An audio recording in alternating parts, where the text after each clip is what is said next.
Liebe Zuschauer, liebe Zuschauerinnen, ein herzliches Willkommen hier in der Bastelgarage zu einer weiteren und damit ganz neuen Ausgabe. Ich habe in einem meiner letzten Videos hier diese ausziehbare French Cleat gebaut und mir hier dran einen Bohrerschrank eigentlich nur dran gehangen.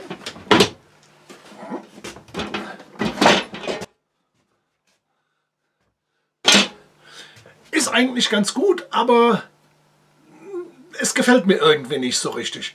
Ist eine tolle Geschichte, gibt es auch ein Video drüber, aber das will ich jetzt komplett anders bauen und zwar hier in diese ausziehbare French Cleat. Ich zeige euch mal ein Foto, wie es fertig aussieht. Und damit legen wir jetzt auch mal los, wie ich das Ganze gebaut habe. Habt Spaß dabei!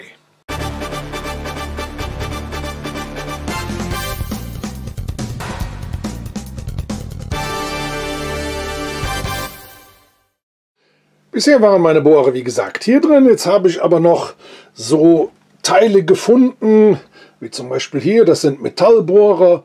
Und das ist irgendwie alles verstreut und das möchte ich jetzt zentral hier drin reinbauen. Als erstes werden wir hier mal innen drin die Schrauben lösen, um die vordere Platte abzubekommen.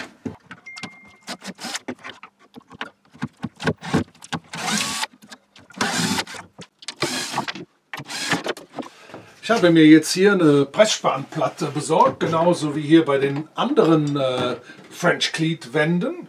Und die schraube ich jetzt erstmal da drauf, damit ich hier rechts und links jeweils den Anschlag richtig habe.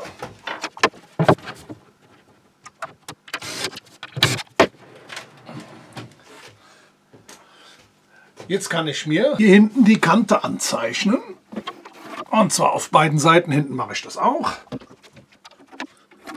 Damit ich nach dem Abschrauben hier weiß, wo die Platte genau hinkommt. Nun baue ich mir diesen Schiebewagen hier aus. Das sind hier Vollauszüge, die schrauben wir los und nehmen das ganze Teil einfach mal raus. Und nehmen das Ganze hier raus. Das Brett schraube ich mir jetzt hier mal provisorisch drauf.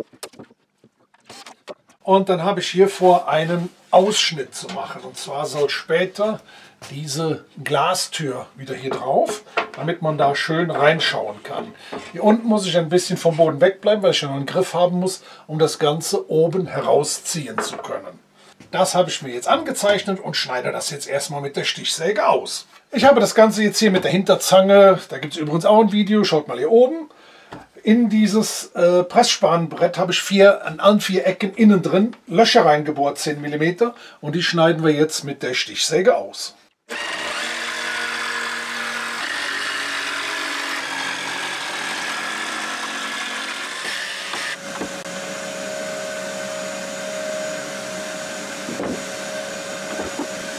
Diesen Rahmen, da machen wir jetzt hier an den Innenkanten mit der Oberfräse einfach mal hier diese Ecken rund.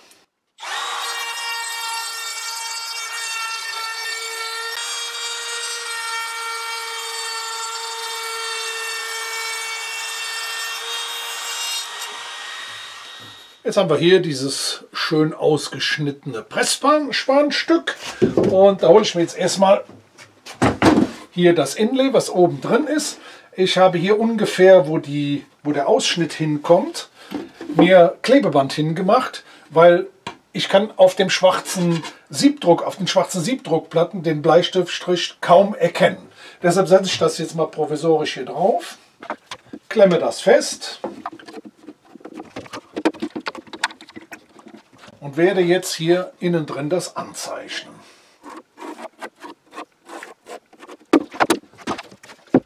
Das, was jetzt noch stört, ist natürlich dieser Zwischenboden. Der war vorher eigentlich sehr wichtig, aber jetzt im Moment muss der raus und den schrauben wir mal einfach los.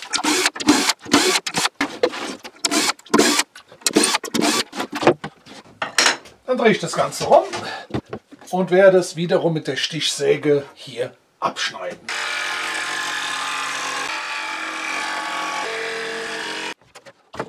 So sieht das Ganze aus. Und wie gesagt, das kommt hier vor.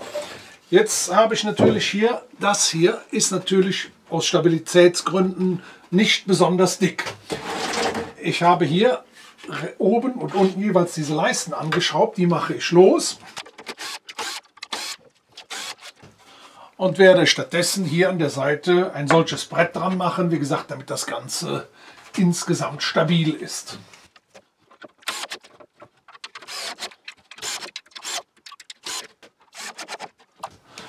Und damit ist das Ganze schon viel stabiler. Das gleiche mache ich auf dieser Seite. So sieht das Ganze jetzt aus. Also auf beiden Seiten diese Verstärkungen. Dann habe ich hier in der Mitte noch ein Stück reingemacht, habe Löcher vorgebohrt und werde jetzt mal nur provisorisch diesen Rahmen hier vorne draufschrauben. So. Jetzt soll ja diese Tür hier drauf und da habe ich mir überlegt, hier diese Scharniere, die sollen eigentlich hier vertieft in dem Rahmen drin. Ich zeichne mir die jetzt nur mal an, wo das Ganze hin muss. Das drehen wir wieder um und schneiden das jetzt hier mit der Stichsäge ein.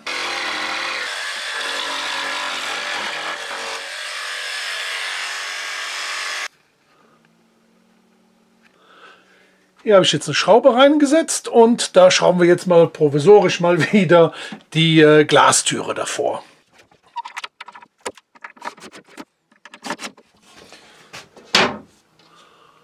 Und jetzt die Frage aller Fragen, warum diese Vertiefung? Und zwar möchte ich ja nachher hier ein Brett reinlegen, was ich rausziehen möchte. Wenn das Brett jetzt hier an der Seite, die Seitenwand, muss natürlich auch dran vorbeigehen. Wenn diese Halterung hervorstehen würde, käme ich nicht daran vorbei. Und so kann ich hier so dran vorbeirutschen, ohne dass ich mich hier um die Halterungen kümmern muss. Bauen wir die Glastür wieder aus, damit ihr auch nichts passiert, nicht dass sie nachher noch irgendwo liegt und platzt. Und während man so baut, kommt einem auf einmal so ein Gedanke. Und in meinem Fall war das, wenn ich jetzt hier dieses Brett drin habe oder diese Art Schublade, die ich rausziehen möchte, wird die immer hier unten über diese Kante schleifen. Und das ist ja Pressspan, das wird mir das mit der Zeit wegmachen. Deshalb habe ich mir überlegt, habe ich hier so einen Buchenrundstab, 16 mm, den werde ich in der Mitte durchtrennen und werde den hier aufleimen, damit das Stück Holz hier schön über das Buchenholz sich bewegen kann, ohne dass es hier unten dann den Pressspan in irgendeiner Art und Weise beschädigt.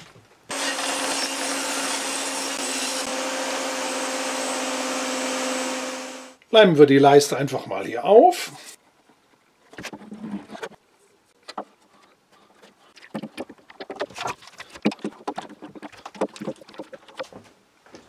Ich habe mir jetzt hier ein paar Bretter zurechtgeschnitten und damit möchte ich so eine Art Schublade bauen. Schrauben wir das Ganze mal zusammen.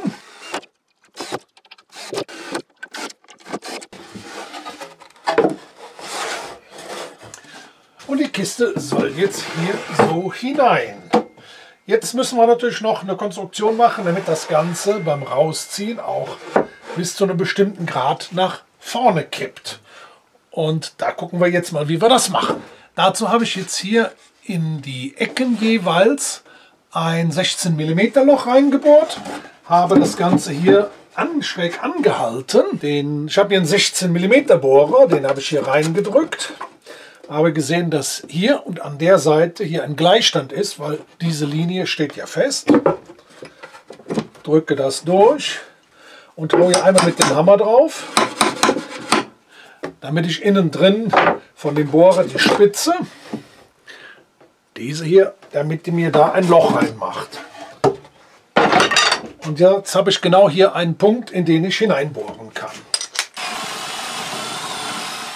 Ich schiebe jetzt von der rechten Seite aus den Stab ein Stück da rein und schiebe den hier komplett durch, dass er auf der anderen Seite wieder rauskommt. So, damit habe ich schon mal das Kippteil. Das heißt die Höhe, die ich haben muss. Hier auf der Seite muss ich mir jetzt ein Längsloch hineinschneiden, damit dieser Stab hin und her rutschen kann. Leider musste ich jetzt hier hinten dieses Stück, das hatte ich ja offen gelassen, da muss ich doch ein Stück reinmachen. Ich habe gedacht, ich brauche es nicht, aber ist halt so.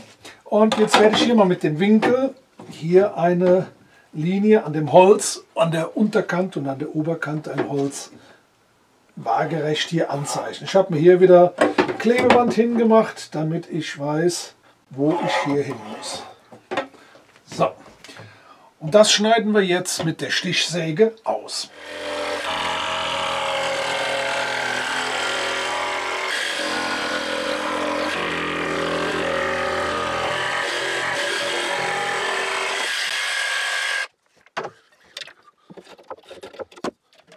Das Loch hier ist jetzt schön geschnitten. Die Kiste setzen wir jetzt hier rein. Und zwar so, dass man hier das Loch sehen kann und hier den 16 mm Stab einfach durchschiebt. Und zwar von hier auf der anderen Seite wieder durch das Loch raus in diese Führung hier auf der Seite hinein. So, ich habe jetzt den Stab mal ein bisschen länger gelassen, das spielt keine Rolle. Da kann man schon sehen, dass die Kiste sich rausziehen lässt. Die kippt auch nach vorne. Jetzt müssen wir allerdings hier unten drunter noch eine 16 mm Stange drunter machen, über die diese Kiste drüber läuft und dann halt ab einem bestimmten Punkt selbstständig kippt. Dafür ist diese Stange unten drunter. Und das werden wir jetzt mal versuchen. Jetzt muss ich hier diese zweite Stange reinsetzen. Die muss aber hinter dem vorderen Anschlag sein. So, ich habe jetzt 9 cm vom Boden und 22,5 von hinten genommen. Und da bohren wir jetzt mal ein Loch rein.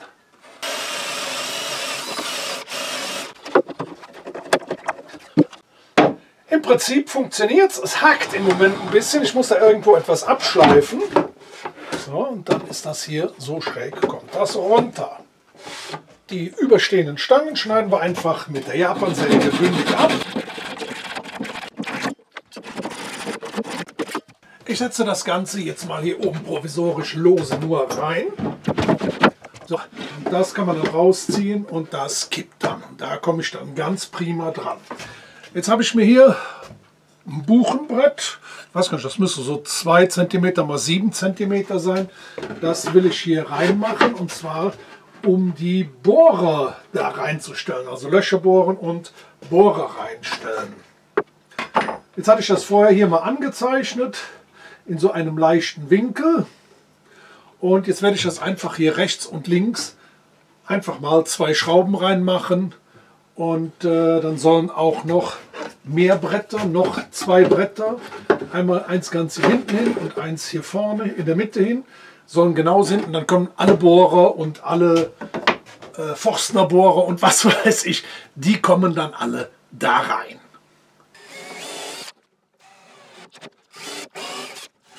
Ja, wie gesagt, ich muss hier noch die Löcher reinbohren, dann wird das einfach hier reingeschoben und das ist gut. Machen wir noch das zweite und dritte Brett da rein.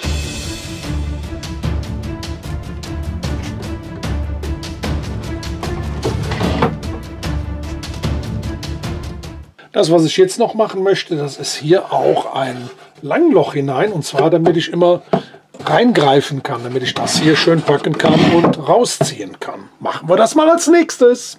Ich habe mir jetzt hier die Mitte angezeichnet. Das Loch soll 10 cm groß werden. Und jetzt baue ich erstmal hier dieses vordere Brett wieder raus, damit ich hier bohren und mit der Stichsäge hier ein Loch reinschneiden kann. Ich finde das eigentlich auch ganz praktisch, wenn dieses Brett aus irgendwelchen Gründen mal ausgetauscht werden muss, einfach rechts und links 4 Schrauben losgeschraubt, neues Brett zurechtgeschnitten rein und dann kann man das Ganze ändern, wie man möchte.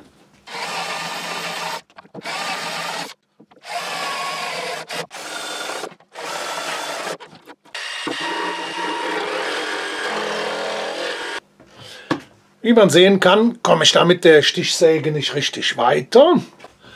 Dann nehmen wir einfach mal die althergebrachte kabelgebundene.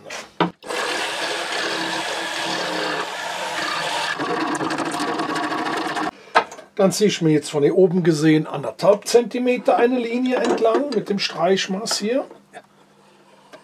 Und vom unteren Rand aus 3 cm. Dann lasse ich hier am Rand 2 cm Platz und werde alle 1,5 cm einen Bohrer da reinmachen. Ich habe mir jetzt hier am Bohrständer einen Anschlag gemacht Und zwar sollen die ersten 4 Bohrer, 2 vorne, 2 hinten, das sollen 3 mm sein. Dann muss ich 3 mm Löcher bohren. Dann kommen 4, 2 Stück 4, 2 Stück 5 und so weiter. Und die muss ich ja jedes Mal, weil die dicker sind, den Bohrer wechseln und dann neu da reinbohren. Fangen wir einfach hier mal an.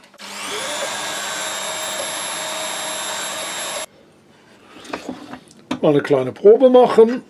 Ja, das sind jetzt 3 mm Bohrer, die passen da ganz toll rein.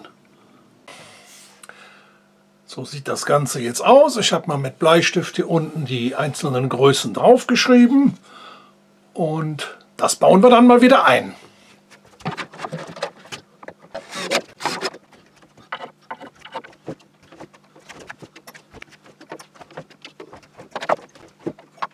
Einige Bohrer habe ich noch irgendwo gut verstaut. Immer die halben 7,5, 8,5, 9,5, 11, 11,5, die seltener gebraucht werden.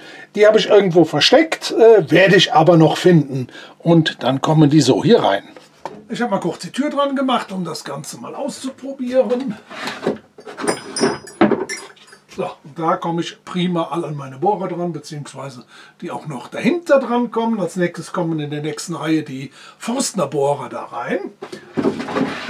Und ich denke mal, das ist eigentlich ein tolles Ding. Sieht wirklich gut aus. Machen wir mal weiter. Hier vorne sind jetzt alle Bohrer und hier hinten die Forstner Bohrer drin. Jetzt geht es mit hier hinten dem weiter. Das ist jetzt schon die dritte Lage hier hinten. Also hier vorne haben wir Holzbohrer, Forstner Bohrer und hier hinten die Metallbohrer. Und hier vorne habe ich noch die Senker reingemacht, damit die mal direkt griffbereit sind. Und dann bauen wir das Ganze mal wieder ein. Und jetzt habe ich natürlich hier unten etwas vergessen. Hier habe ich einen Hohlraum drin, der ist ca. 8 cm hoch. Und das wäre ja verschwendeter Platz. Und da habe ich hier zum Beispiel meine Fräser-Sets. Die könnte ich natürlich prima da reinmachen. Jetzt schneide ich das hier rechts und links rein. Mache hier unten ein Klavierband dran, dass ich das Ganze kippen kann. Schauen wir mal, wie das wird. Rausschneiden werde ich das Ganze mit dem Multischneider.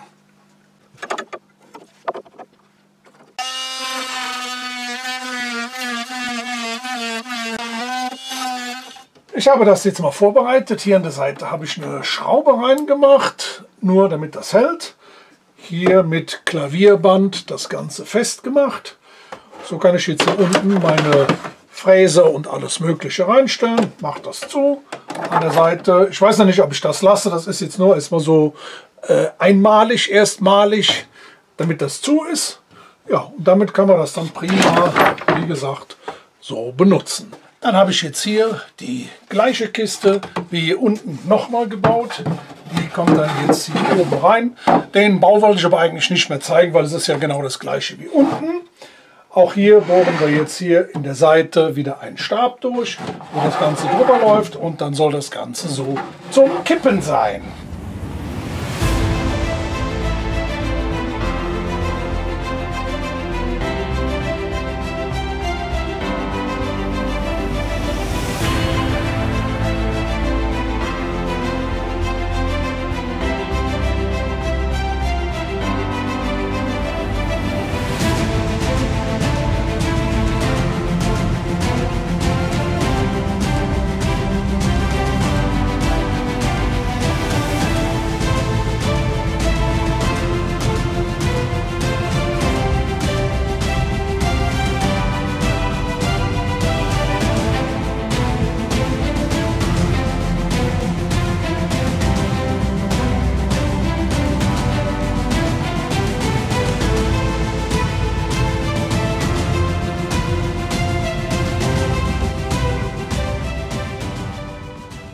So, jetzt habe ich mal alles zusammengebaut.